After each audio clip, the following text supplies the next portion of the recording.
नमस्कार, बहुत स्वागत है आपका। आप देख रहे हैं आपकी आवाज और आपके साथ मैं हूं आसिफ शेख। आपकी आवाज में आज बात सफाई और सफाई की रैंकिंग में गंदगी के आरोपों की। हाल ही में स्वच्छ सर्वेक्षण 2022 की रिपोर्ट आई और इस बार छत्तीसगढ़ को पीछे छोड़कर एमपी ओवरऑल कैटेगरी में नंबर 1 पर आ गया। सरकार ने जो नतीजे जारी किए हैं उसमें एमपी को कुल 4,470 अंक मिले हैं, जबकि छत्तीसगढ़ 3,890 अंकों के साथ दूसरे नंबर पर है। इस रैंकिंग पर छत्तीसगढ़ के सीएम भूपेश बघेल ने सवाल उठाए हैं। उनका दावा है कि छत्तीसगढ़ ने हर मापदंड पर अच्छा काम किया, बावजूद इसके छत्तीसगढ़ को नंबर 2 पर डाल दिया गया। उधर कांग्रेस के सवाल पर बीजेपी ने बघेल सरकार को निशाने पर लिया है। कई सवाल हैं जिनके जवाब जानने की कोशिश करेंगे। एक खास पैनल भी हमारे साथ जुड़ेगा, लेकिन आइए सबसे पहले एक रिपोर्ट देखते हैं।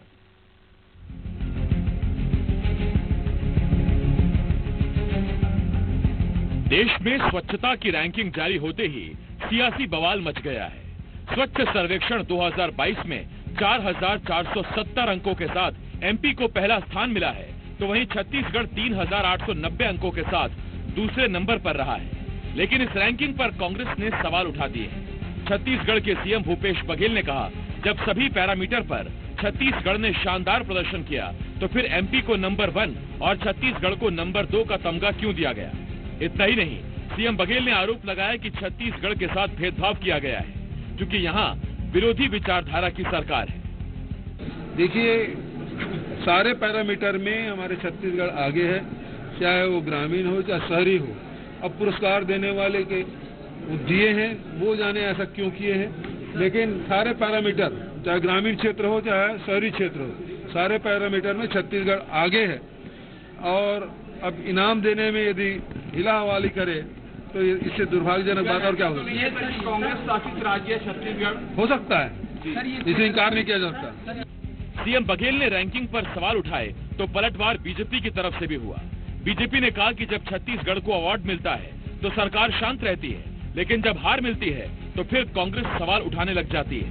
देखिए, अवार्ड देने के लिए अपना उनका थर्मामीटर होता है, उस थर्मामीटर से वो अवार्ड देते हैं। अच्छा, इतने जब अवार्ड पहले मिले तो उन्होंने नहीं कहा, आज एक अवार्ड नहीं मिला तो वो आरोप लगा रहे, और भी तो अवार्ड मिले। वहीं सियासत से अलग छत्तीसगढ़ की जनता भी प्रदेश को नंबर 2 रैंकिंग मिलने पर निराश है। जैसे कि नतीजे आ रहे हैं और जो आंकड़ा हमको मिला है बिल्कुल निराशाजनक रहा। नहीं, उस रैंकिंग से हम लोग संतुष्ट नहीं है, क्योंकि हमारे शहरों में पिछले कुछ सालों से ज़्यादा डेवलपमेंट हुआ है। अभी जो नया वो आया है उसमें फर्स्ट अभी तक क्यों नहीं मिला है, इसे हम नहीं है। इसलिए हमारे रायपुर छत्तीसगढ़ को हमेशा फर्स्ट ही स्वच्छता के में वो पुरस्कार मिले। सवाल ये है, क्या वाकई रैंकिंग में पारदर्शिता नहीं रखी गई, या फिर छत्तीसगढ़ को पछाड़कर एमपी का नंबर 1 आना कांग्रेस पचा नहीं पा रही। सवाल ये है, क्या रैंकिंग में हुई कथित गड़बड़ी के खिलाफ कांग्रेस सिर्फ बयानों से ही हमला करेगी, या फिर कोई कार्रवाई भी की जाएगी। Rupesh Gupta, C media, Raipur.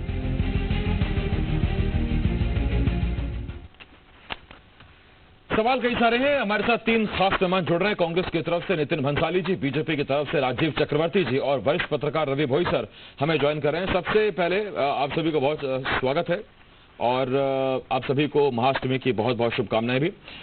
पहला सवाल नितिन जी आपसे। नितिन जी, पहले जब फर्स्ट आते रहे तब कोई दिक्कत नहीं थी, इस बार एमपी आगे निकल गया तो सवाल उठा रहे हैं। आज भी फर्स्ट है आसिफ जी, मैं बता दूं, अब आज भी फर्स्ट है। बताइए, आप सारे पैरामीटर्स उठा लीजिए, सारे पैरामीटर्स पे बात कर लीजिए, मैं तैयार हूं एक एक पैरामीटर पे। सारे पैरामीटर में जो है वो आप देखिए कि छत्तीसगढ़ जो है वो आगे है। उसके बाद 11 अंक मध्य प्रदेश को मिलते हैं, 11 अंक छत्तीसगढ़ को मिलते हैं। आप मुझे बताइए, जब जनपद के चुनाव होते हैं, जिला पंचायत के चुनाव होते हैं, और जब बराबर बराबर वोट मिलते हैं तो टॉस होता है। जब लोकतांत्रिक प्रक्रिया में भी ये चीज होती है कि भाई दोनों को यदि बराबर अंक मिल रहे हैं तो टॉस होता है, उसमें से जो टॉस जीतता है वो पहला कहलाता है। या तो ये हो, या तो आप दोनों प्रदेशों को पहले नंबर पे घोषित कर दीजिए। पर कांग्रेस शासित राज्य होने की वजह से बराबर बराबर अंक मिलने के बाद, सारे पैरामीटर्स में छत्तीसगढ़ आगे होने के बाद उसे दूसरा स्थान दिया जाए, तो यह निश्चित तौर पर भेदभाव केंद्र सरकार का छत्तीसगढ़ के साथ सौतेला व्यवहार साफ नजर आता है। नितिन जी, जो ओवरऑल स्कोर है वो है 4,490 एमपी का, 3,890 के आसपास छत्तीसगढ़ का। तो 11-11 अंक की आपने बात की, ओवरऑल स्कोर में तो काफी अंतर है, फिर उस स्कोरिंग पर भी सवाल है क्या? नहीं, कितना अंतर है?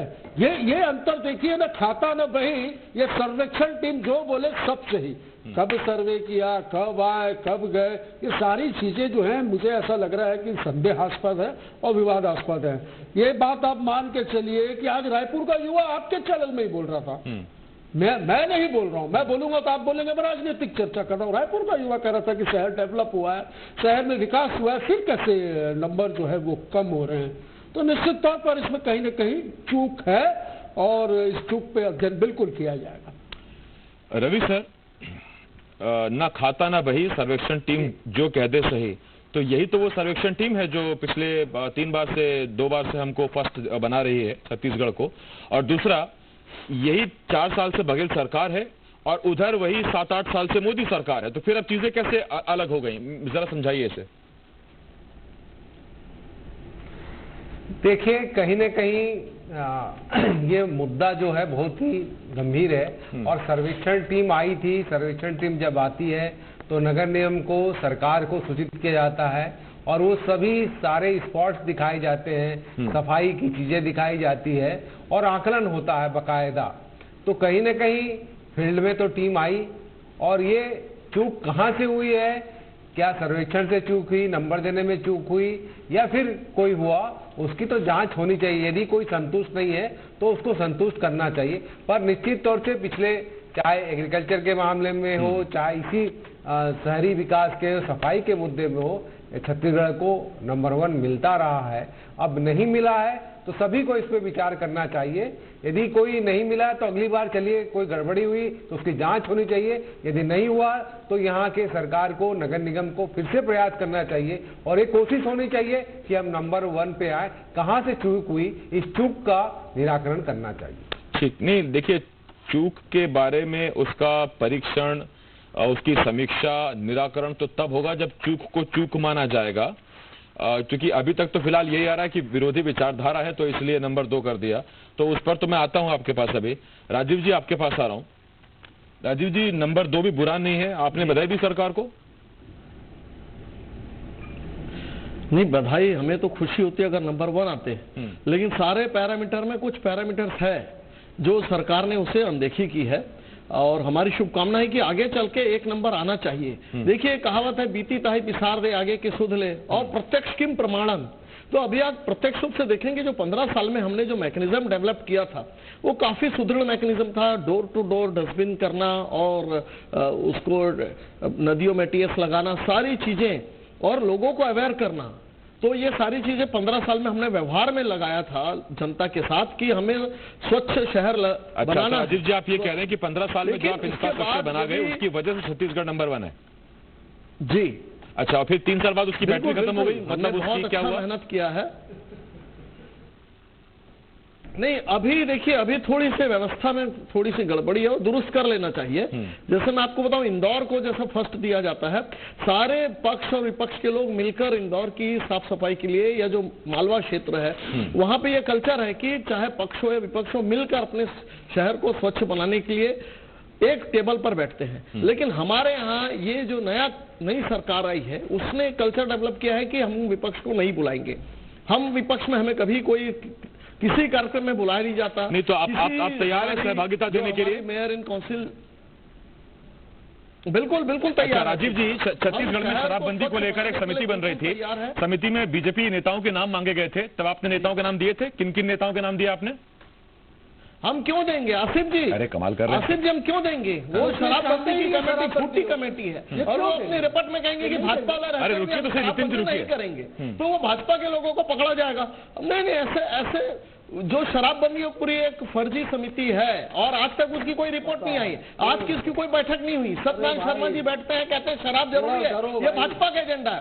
तो जब चेयरमैन साहब ये कहते हैं कि शराब जरूरी है और वो भाजपा का एजेंडा है, तो ऐसे समिति में हम नहीं बैठेंगे, हम उस समिति का बॉयकॉट करेंगे। लेकिन ये दूसरा मामला है, कि अगर शहर को स्वच्छ बनाने के लिए जितने पैरामीटर चाहिए उस पैरामीटर में कहीं कमी बेसी होगी तो निश्चित रूप से भारतीय जनता पार्टी सहयोग करेगी। और आप देखेंगे जितने भी शहर है, बेंगलोर, मैंगलोर और इसके अलावा जितने नागपुर, वहां पर हमने सहयोग किया, सब मिलकर। इंदौर की बात कर ले तो बिल्कुल हम सब मिलकर सहयोग किए हैं। मैं आ रहा हूं, लेकिन आज दुख होता है कि रवि सर बात आती है, आ रहा हूं राजू जी, आ रहा हूं आपके पास।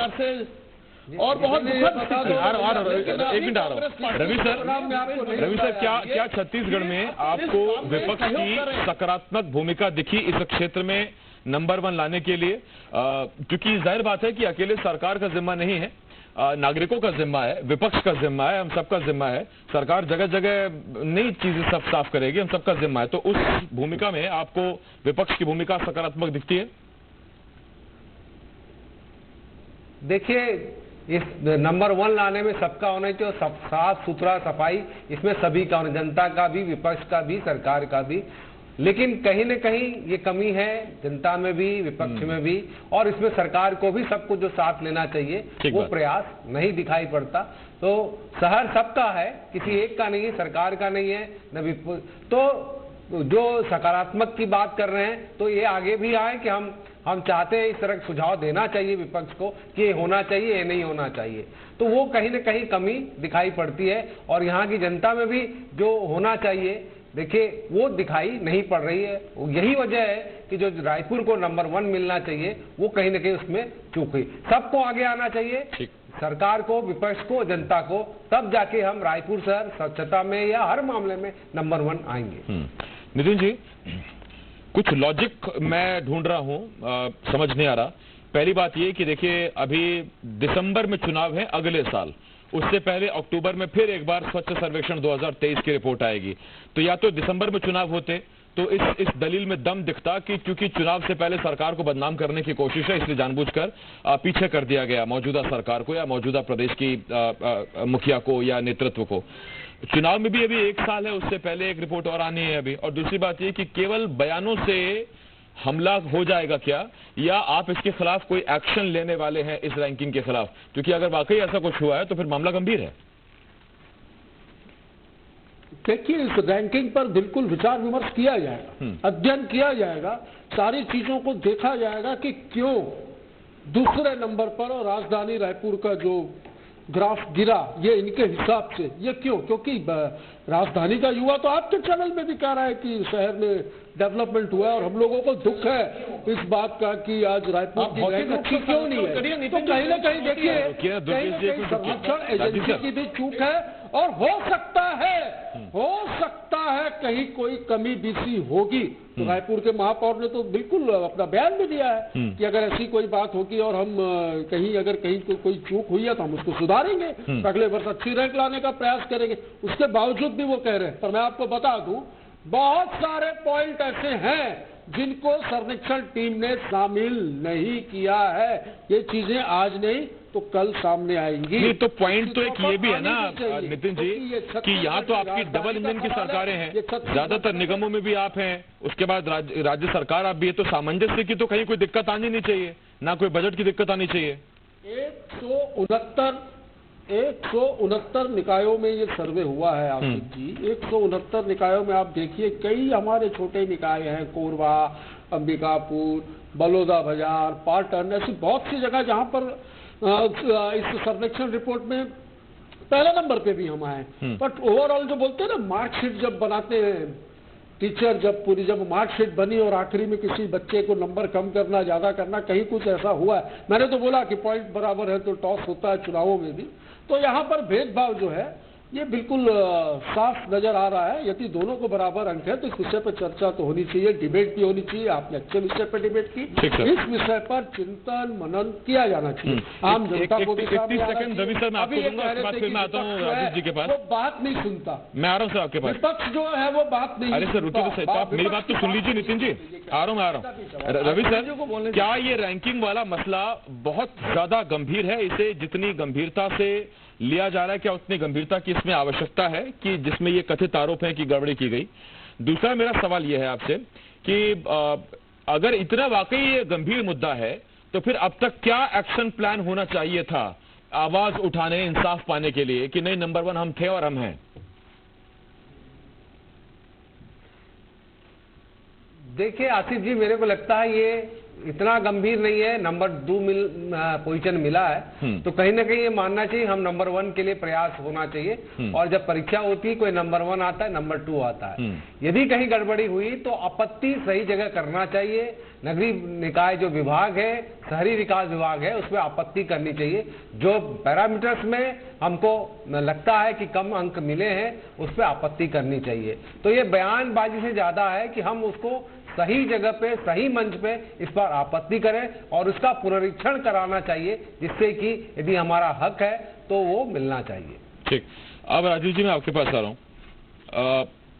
राजीव जी, ठीक है, डबल इंजन की सरकार का सवाल मैंने पूछ लिया अभी नितिन जी से, लेकिन मैं आपसे ये पूछ रहा हूँ कि इसका मतलब ये तो नहीं कि अगर अलग अलग विचारधाराओं की सरकारें हो तो फिर कुछ ऐसी गड़बड़ी की आरोप लगने लगे या काम बेहतर हुआ है। आप भी कह रहे हैं काम बेहतर हुआ है, तो फिर जब काम बेहतर हुआ है तो नतीजे फिर उस हिसाब से क्यों नहीं?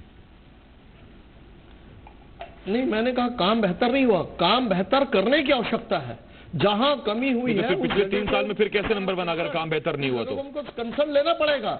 अभी देखिए धूल भरी सड़कें हैं, सड़कें उखड़ गई हैं। जो पिछले साल जो नंबर 1 आए हैं ये कोई रिजर्वेशन थोड़ी था, काम हुआ होगा तभी नंबर 1 आया ना। राज्यों में हर साल मेंटेनेंस होता है, कचरे रोड में पड़े होते हैं, उसको बाद में उठाया जाता है, उसमें शहर की ट्रैफिक भी बहुत प्रभावित होती है। तो बहुत सारे मामले हैं जिसे इसे सरकार को चाहिए कि ठीक करे। अब डबल इंजन की सरकार है, नगर निकाय में भी आप है, राज्य शासन में भी आप है, फिर कोई कमी नहीं होनी चाहिए थी, लेकिन कमी दिखती है। और अगर कमी दिखती है तो उसे सुधारने की आवश्यकता है, बजाय वाद विवाद करने के और आरोप प्रत्यारोप करने से। तो ये दिखता है बजट की नहीं। एक पॉजिटिव नोट पर मैं समझ गया आप छोड़ना चाहते हैं डिबेट को, एक पॉजिटिव नोट पर कि सबके साथ की जरूरत है और ये वाद विवाद से ज्यादा अगर संवाद और साथ में बैठकर अगर सामंजस्य से बात बने तो ही शायद कुछ भला होगा। बाकी बहुत धन्यवाद है आपका रवि सर, नितिन सर और राजीव सर, बहुत शुक्रिया हमारे से जुड़ने के लिए। एक छोटे से ब्रेक के लिए हमें रुकना होगा, लेकिन जी मध्य प्रदेश छत्तीसगढ़ पर खबरों का सिलसिला लगातार जारी है। बहुत जल्द लौट रहे हैं।